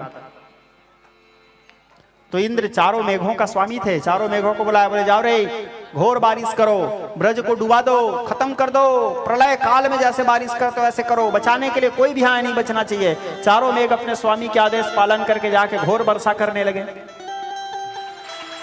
सब ब्रजवासी दौड़े दौड़े आए भगवान के पास, कहने लगे पाहि पाहि महायोगिन भक्ता नाम भयंकर, हे गोविंद रक्षा करो प्रभु, हम आपको पहले बोले थे इंद्र की पूजा नहीं करेंगे तो इंद्र नाराज हो जाएगा, अब कैसे करें, मर जाएंगे हम। भगवान बोले कहाँ से मर जाओगे, हम हैं। बोले बैरी बपुरा क्या करे जब हरि बचावन हार, बैरी के दो हाथ हैं हरि के हाथ हजार। जिसके रक्षा नारायण कर रहे हैं, भला उसका इस संसार में कौन बिगाड़ कर सकता है। श्रोता समाज, कालोयम कठिनो अपि कृष्ण भक्तान्न बाधते, कालो के महाकाल भी कृष्ण के भक्त को बाधा नहीं दे सकते। तो बोले जिसके रक्षा नारायण कर रहे हैं उसको भला चिंता करने की क्या जरूरत, चिंतन करे रे चित्त चिंतो चरणों मुरारे, मुरारी के चरणारविंद का चिंतन करे।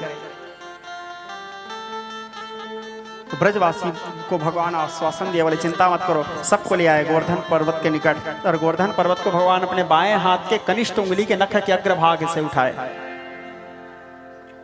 और अग्रभाग से उठाने के बाद सारे ब्रजवासियों को उस पर्वत में आश्रय दिए भगवान। आश्रय देने के बाद 7 दिन 7 रात घोर बारिश हुआ। कितना गिरेगा, जितना उसका कैपेसिटी है उतना गिरेगा। आखिरी थक गए चारों मेघ, थक करके वापस इंद्र के पास चले गए। बोले इंद्र, वो कोई साधारण इंसान नहीं हो सकता, इतना पानी गिरने के बाद भी एक बूंद पानी वहां तक नहीं, लोगों तक नहीं पहुंचा। फिर इंद्र सोचा, अरे ये मैं क्या कर डाला, बलवान आदमी से दुश्मनी। राजनीति का पहला सिद्धांत है, बलवान आदमी से कभी बैर मत करो। बलवान आदमी से बैर करोगे बेमौत मारे जाओगे। कृष्ण बलवान है, ना केवलम बहुत राजनम समय बला बलिनाम चा परेशम परजंगमायो ये न ब्रह्मादयो वंश प्रणीता। मैं कृष्ण से बैर कर बैठा, चलो उसके शरणागति हो जाता हूँ, तभी बचूंगा, न तो मरूंगा। तो इंद्र क्या किए, एरावत हाथी के सुंड में आकाश गंगा के जल को लेके आए कृष्ण को माफी मांगने के लिए, कृष्ण के गोविंदाभिषेक करने के लिए। तब तक कृष्ण जी पर्वत को नीचे रखे, ब्रजवासियों को अपने अपने घर भेजे और भगवान गौचारण करने के लिए फिर जंगल में गौचारण करने लगे। अब इधर इंद्र आए, आ करके भगवान कृष्ण के पैरों के नीचे गिर गए, कहने लगे प्रभु श्रवण सुजस सुनियायं प्रभु भंजन भवभीर, त्राहि त्राहि आरत हरण श्रवण सुखद रघुवीर। मैं शरणागत हूँ प्रभु, मोह सम दीन न दीन हित, मेरे समान दीनहीन के ऊपर दया करो, मेरे से गलती हो गया प्रभु, मैं आपको नहीं पहचान पाया, क्षमश्चा अपराधम, मेरे अपराध को क्षमा करो। भगवान के गोविंदाभिषेक किए और भगवान के प्रार्थना करने लगे इंद्र। गोवर्धन लीला के पश्चात श्रीमद् भागवत में अगला कथा आता है महाराष्ट्र की कथा। महाराष्ट्र क्या है, रसानाम समूहो सो रसः, जो सभी रसों का सार है महाराष्ट्र। महाराष्ट्र में कोई लौकिक काम नहीं है, अलौकिक प्रेम है। इसमें गोपियों के शरीर के साथ कृष्ण का कोई लेन देन नहीं है, शुद्ध जीव का ब्रह्म के साथ मिलन ही महाराष्ट्र है, आत्मा का परमात्मा के साथ मिलन ही महाराष्ट्र है, अंश का अंशी के साथ मिलन ही महाराष्ट्र है। अंश कौन है, अंशी कौन है, ब्रह्म कृष्ण। ईश्वर अंश जीव अविनाशी, चेतन अमल सहज सुख राशि। अंश का अंशी के साथ मिलन ही महाराष्ट्र है, जीव का शिव के साथ मिलन ही महाराष्ट्र है। यह है महाराष्ट्र की कथा। भगवान पिता रात्रि सर्दोत्पल्ल मल्लिका वृक्षयंतो मनश्चक्रे योग माया उपाश्रता। योग माया को आश्रय दिए भगवान। और योग माया संक्षिप्त रूप से आपको सुना रहा हूँ क्योंकि रुक्मिणी विवाह करना है अब, तो रुक्मिणी विवाह की आप लोग तैयारी करते रहेंगे उधर। तो संक्षिप्त क्या बोलते हैं, भगवान कृष्ण कदम्ब वृक्ष के नीचे खड़े होकर के वेणुनाद करने लगे। निसम्य गीतम तदंग वदनम भजस्य कृष्ण गृहीत मानसा। जब कृष्ण के बंसी बजी, गोपियां भगवान कृष्ण के बंसी के ध्वनि सुन करके आप प्लावित हो जाती हैं, प्रफुल्लित हो जाती हैं, प्रसन्न चित्त हो जाती हैं, कृष्ण की ओर खींची चली आती हैं। हर रात्रि के समय सारे गोपियों को आए हुए देख करके भगवान कृष्ण कहे स्वागतम में महाभागः प्रियम किम कुर्वाणी स। है गोपियां, मैं तुम सभी का स्वागत करता हूँ। सभी गोपियों को भगवान स्वागत किए। बोले क्या चाहते हो, गोपियाँ वो कहती हैं, प्रभु कर सरोर हम कांत कामदम सिर से देहिना श्री कर ग्रहम। हम आपके चरणाश्रय को, आप अपने चरण को हमारे वक्षस्थल पे रख दो, सिर के ऊपर कर कमल रख दो, चरण कमल को हृदय में रख दो और अधरामृत का पान करा दो गोविंद।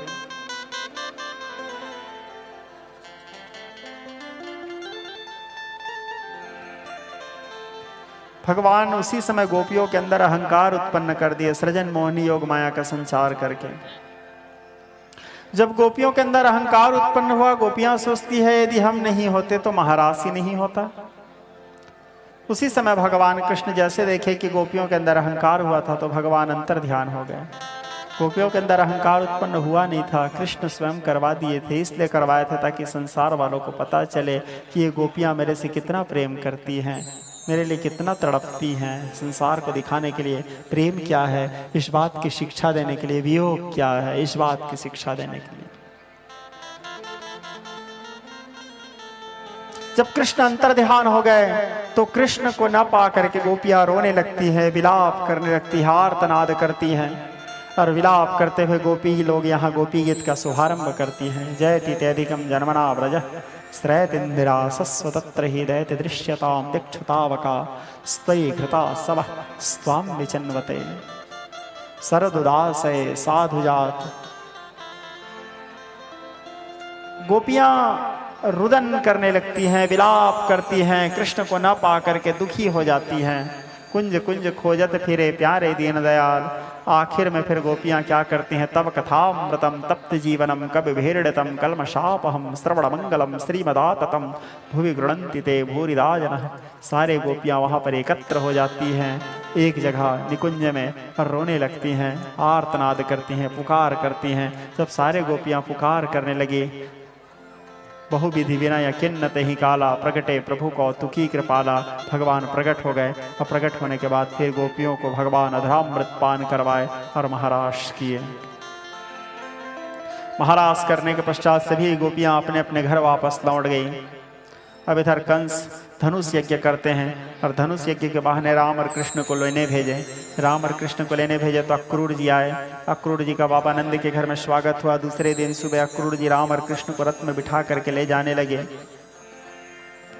गोपियों को पता चला कि मथुरा से कोई अक्रूर आया है राम और कृष्ण को हमसे दूर ले जाने के लिए। गोपियां कहती किसने उसका नाम अक्रूर रखा, उसका नाम तो क्रूर होना चाहिए था, जो हमारे प्राण चेतन, हमारे प्राण प्रियतम को हमसे दूर करने आए हैं।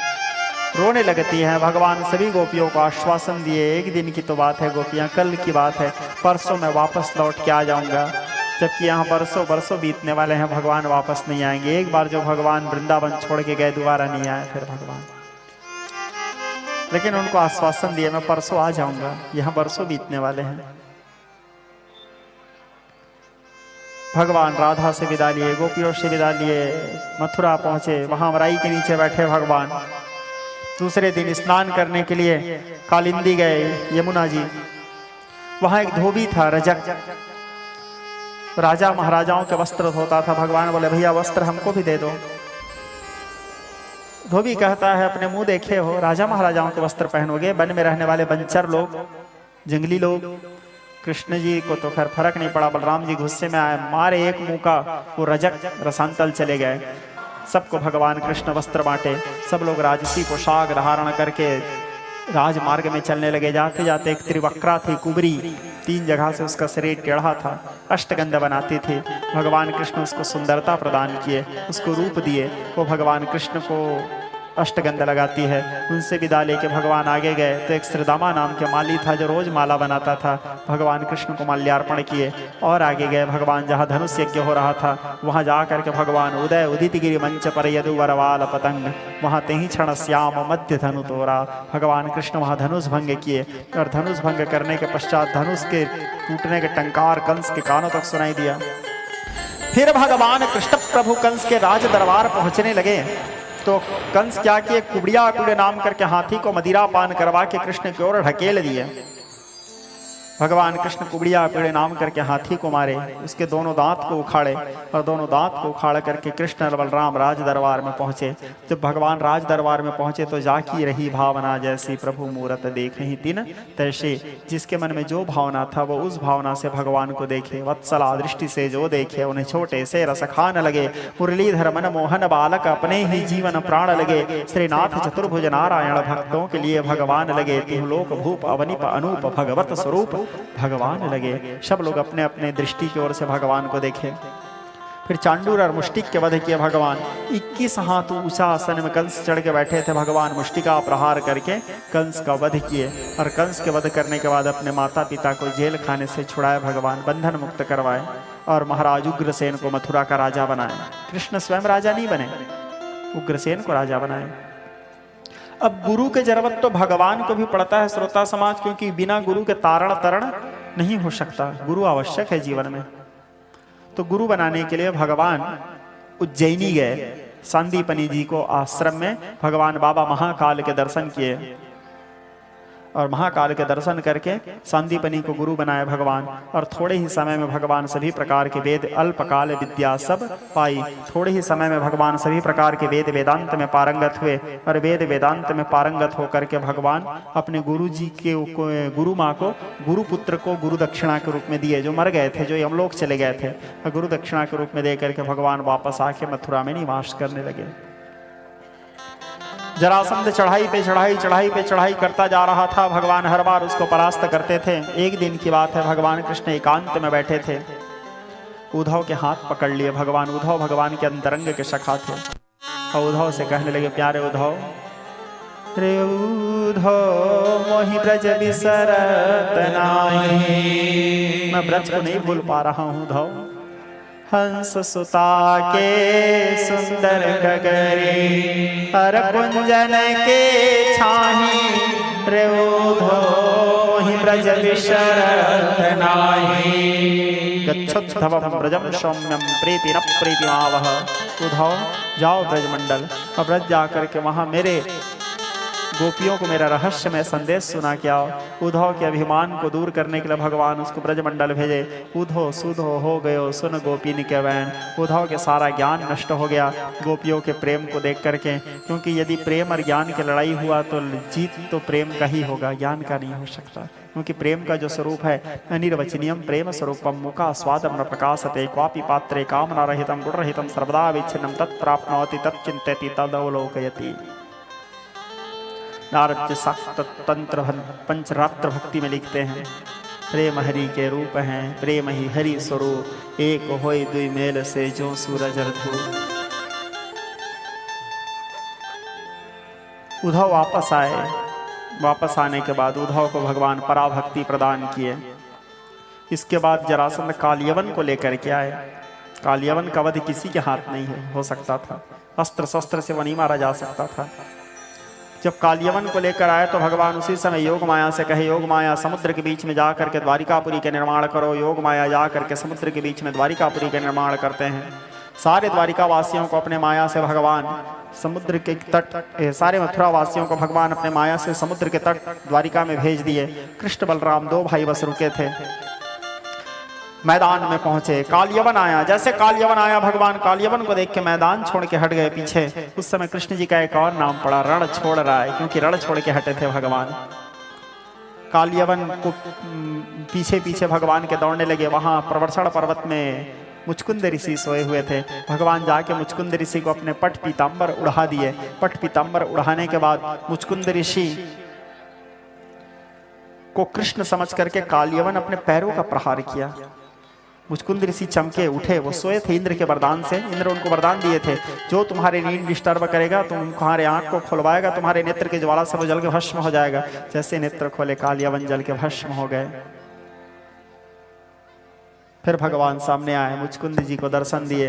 मुचकुंद जी को दर्शन देने के पश्चात प्रवर्षण पर्वत को चारों ओर से जरासंध आग लगा दिए।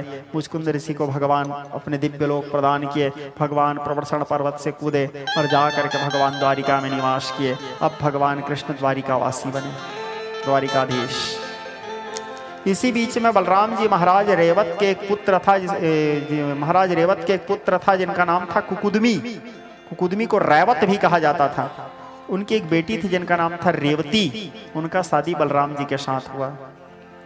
अब बलराम जी माता रेवती के साथ शादी करके बड़े आनंद पूर्वक द्वारिका में निवास करने लगे।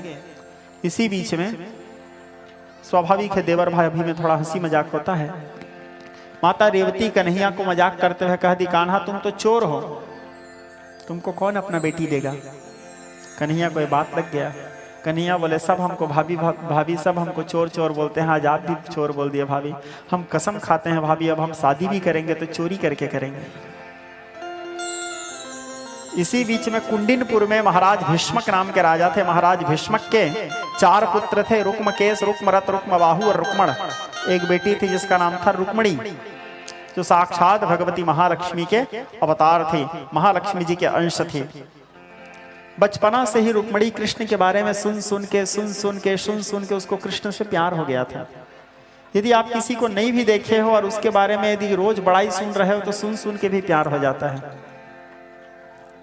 कृष्ण से प्रेम हो गया था रुक्मणी। और स्वयं लक्ष्मी है तो कृष्ण के प्रति, नारायण के प्रति प्रेम तो रहेगा ही, स्वयं महालक्ष्मी थी।